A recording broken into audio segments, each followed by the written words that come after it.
What is the worst possible deal when buying a new car, and how do you deal with it? That's what we're going to find out. Welcome to Carl Corner, where we help you, the consumer, master the process of car buying and car ownership. I'm about to share one of the most shocking, ridiculous, and anger-inducing sales contracts from a dealer that I have ever seen. And after over 10 years as a professional consultant helping consumers with their car purchases, I have seen a lot. What would you say if I told you that a dealership sold a new Honda CR-V to a consumer for nearly $90,000, nearly double its value? It sounds insane, and yet it happened. And I'm going to share that contract with you to show you what not to do when buying a new vehicle and how to deal with the dealership when negotiating your purchase. But before getting into it, a huge thanks to OMVIC, Ontario's vehicle sales regulator, for sponsoring a portion of this video. For the past few years, during the industry-wide car shortage, dealer sales practices such as charging markups over MSRP, mandatory dealer add-ons, or forcing consumers to finance when they prefer to pay cash have become disturbingly common. And many dealers have been raking in the profits. Now, how bad can a deal really get? Well, let's take a look at this particular contract and find out. So what we have here is a typical dealer contract for a brand new 2024 Honda CR-V hybrid that was sold at a Honda dealership in Alberta, Canada. Now let's start with the left side of the contract, where we can see that this vehicle has a base MSRP of $46,775, and we also have a $300 charge for crystal black metallic paint color, and these are taken straight from the Honda Canada website, so no funny business there. And just below that, we can see that the dealership has included a discount of $1,000, which I find absolutely ridiculous and frankly pretty insulting, because all the dealership is just going to do is add that money back and then 10 times over, even 20 times over. So it's a pretty ridiculous tactic to make the consumer think that they're getting some kind of deal, when in fact they're being absolutely price gouged. And how badly price gouged are they getting on this deal? Well, let's move over to the right side of the contract, where we can see the sale price of $46,775. And just below that, we can see all the dealer add-ons that the dealership has tacked onto the price. The first one being Smart Tire Rim Key Protection for $1,596. Now I'm assuming this is some kind of wheel and tire protection package and key fob protection, a product that I've talked about in past videos, and one that really doesn't offer a whole lot of value to the consumer. In my opinion, this is one that's absolutely not worth buying, and this one is definitely an excessive charge. And just below that, we have another product called AB Pack for $910. I have no idea what that is, but I can only assume it's another ridiculous, unnecessary product.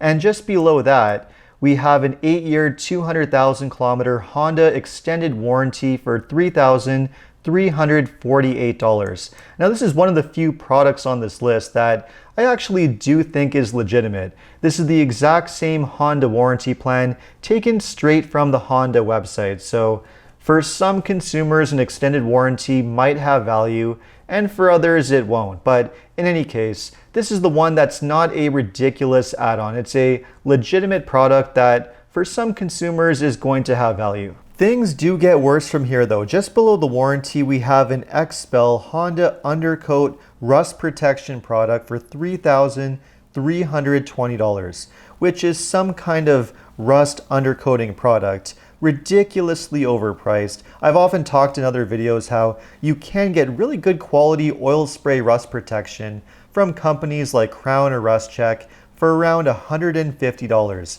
So for the dealership to be charging well over $3,000 just for undercoating, absolutely ridiculous. But unfortunately, things really go downhill from here. Just below the extended warranty, we have a 5-year ceramics glass protection for $3,149. I have no idea what kind of glass protection can cost so much money. To my knowledge, the only kind of glass protection is using some kind of Rain-X coating on the glass, which basically just repels a little bit of dirt. And that really only costs around $50. So I can't imagine what on earth you could be getting for over $3,000 in the form of glass protection. An absolutely ridiculous charge and a totally unnecessary product. And just below that, we have a safety and security combo for $1,298. Now this, I assume, is some kind of anti-theft protection, most likely some kind of etching, which is another product I've talked about in the past, another one that really doesn't have very much value to you, and again, another totally unnecessary add-on. And if we add up all of these add-ons, we have a total price of $13,621. Over $13,000 in add-ons, most of which are completely unnecessary and are not offering any kind of real value. And I should add here that the consumer wasn't asking for any of these products. They were just automatically added to the contract on the vehicle. And this is known as tied selling because the dealership is forcing the consumer to pay for products that are tied to the price of the vehicle. They didn't have the option to remove these products or negotiate them out of the deal. They were told, this is the price,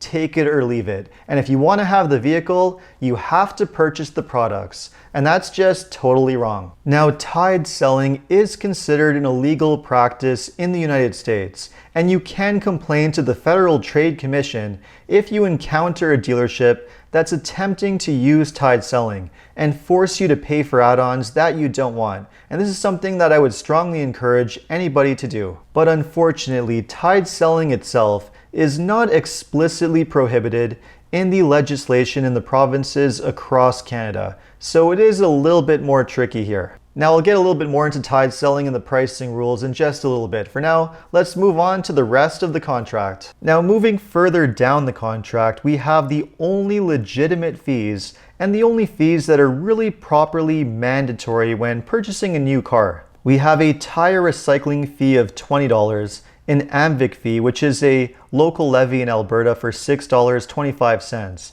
We have freight and PDI or delivery and destination for $2,000, and then we have an air conditioning tax for $100. Now again, these are all legitimate, mandatory new car fees that we have here in Canada, and you can also see that these are also taken straight from the Honda Canada website. So when you build a new CRV on the website, these fees are right there. And this really gives you a good baseline so that you know exactly what you should be paying. Now, after we add all these add-ons together and all the mandatory fees, we have a total price of $61,822. And then once we add in the sales tax, that gives us a total price of just over $65,000. $65,000 on a vehicle that should really be selling for around $49,000 plus tax, which indeed that's the price that we have on the Honda website. So just in terms of add-ons alone, this consumer is overpaying by around $14,000. Now I really wish that were the end of it, but unfortunately it gets even worse when we move on to the financing part of the contract. Let's take a look. Now when it comes to financing, if this was a well-qualified buyer, they should have just received the Honda financing straight from the Honda website, where the interest rates are clearly shown on the website, transparent for everyone to see. And these are typically incentivized rates, and often the best rates available. Now you can check with your local bank to see what kind of rates they're offering you, but typically when buying a new vehicle, the manufacturer financing is usually the best option because, like I said, it's often incentivized. And we can see right on the Honda website that they are offering financing rates between 3.5% to 5.5% depending on the term that you go with. And that's really not too bad in this market. A bank is very unlikely to offer you a better rate than that. But that's not what this consumer has here on the contract. Instead, what the dealership has done is they've actually told this consumer that they don't qualify for the Honda financing, and instead they have to finance through a third-party lender.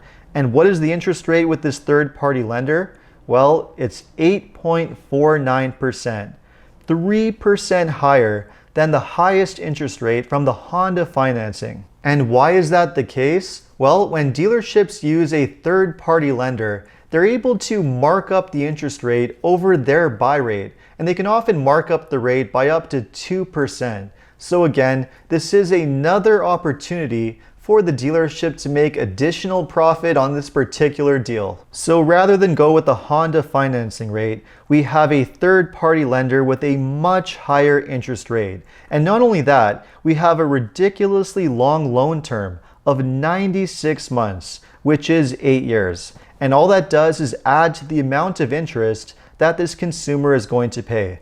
And again, if we look at the price breakdown, we can see that this amounts to a total interest or borrowing cost of $24,107. And when we add that amount to the price of the vehicle, which was just over $65,000, we have a total out the door price with borrowing costs just under $90,000. Absolutely absurd. So this part of the contract really illustrates a really important point, which has to do with the financing of a vehicle. Number one, you really need to make sure that you're getting the best interest rate possible, whether that's the manufacturer interest rate that's incentivized or whether that's from your local bank, really doesn't matter. You just want to make sure that you're getting the best possible rate, because the dealership, in some situations like we have here, could take advantage of the situation and use it as an opportunity to mark up the rate and make additional profit. And not only that, but this also illustrates the danger of going with a long-term loan. An 8-year loan on a new vehicle is absolutely ridiculous, and nobody should be financing a vehicle for that length of time.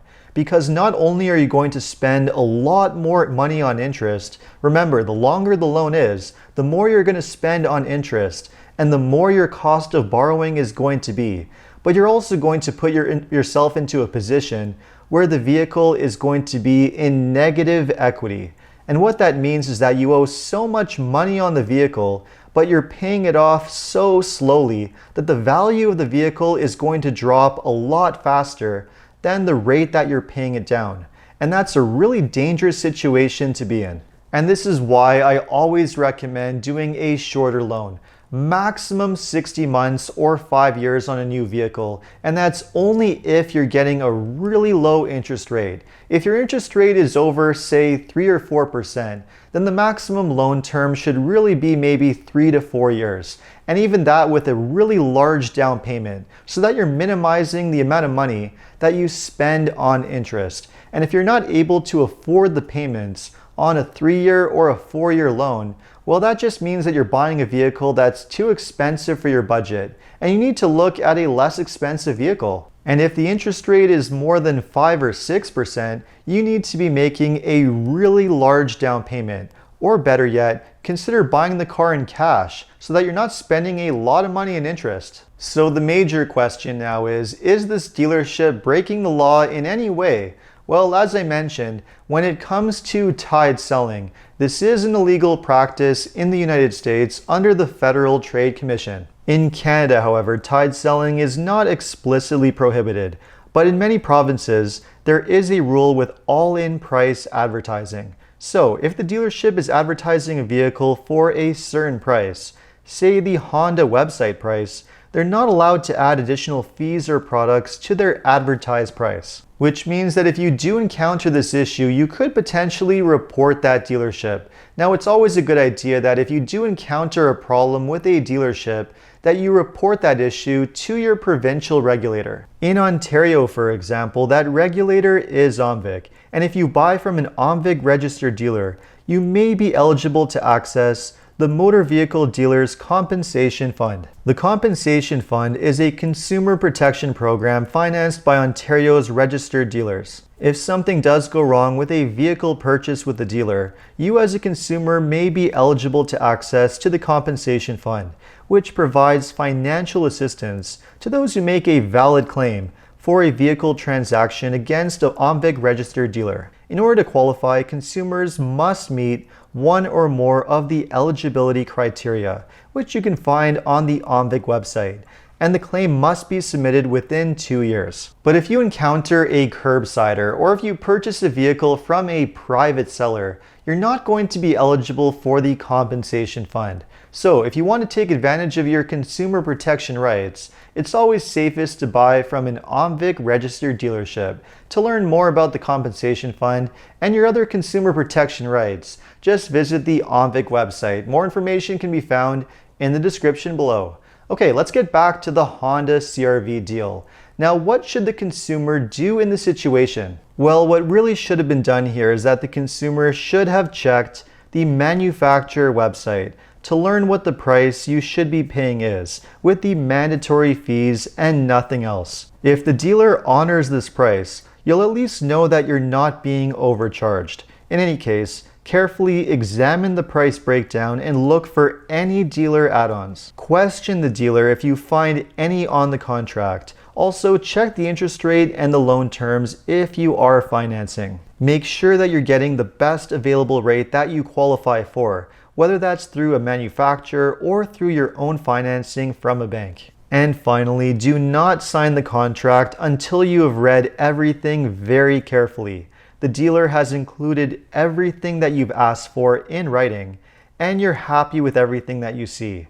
Remember, when you sign a contract, at least here in Ontario, there is no cooling off period. So you have to be sure that you want the vehicle before you sign. Now, some of you might be saying, why on earth did this consumer sign the deal in the first place? I mean, what were they thinking? And to be fair, sometimes there is some blame that needs to be put on the consumer for not taking their time to carefully look over the contract and read everything before they sign. But all I have to say to that is that it's not always as simple as it might seem, and we don't know the exact circumstances of this particular case. For example, what I do know is that this particular consumer was a recent immigrant to Canada, and in that situation, you could be dealing with a consumer who doesn't necessarily understand all the rules of how to buy a car properly. There could be a language barrier, and they might not necessarily have the literacy knowledge or the financial literacy knowledge to know what they're getting into.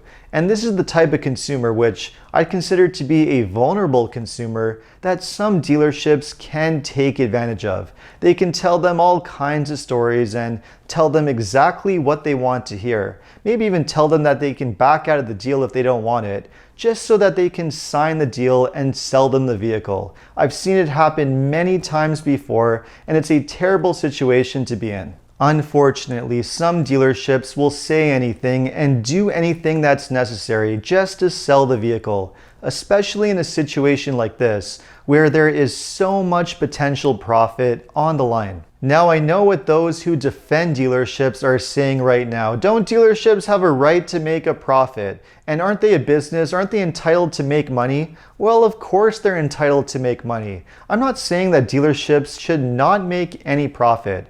I'm just saying that they should not be price gouging consumers and so blatantly taking advantage of consumers in a situation like this. I understand just as well as anyone that a dealership is a business. They have a lot of overhead and they have a lot of expenses that they need to cover.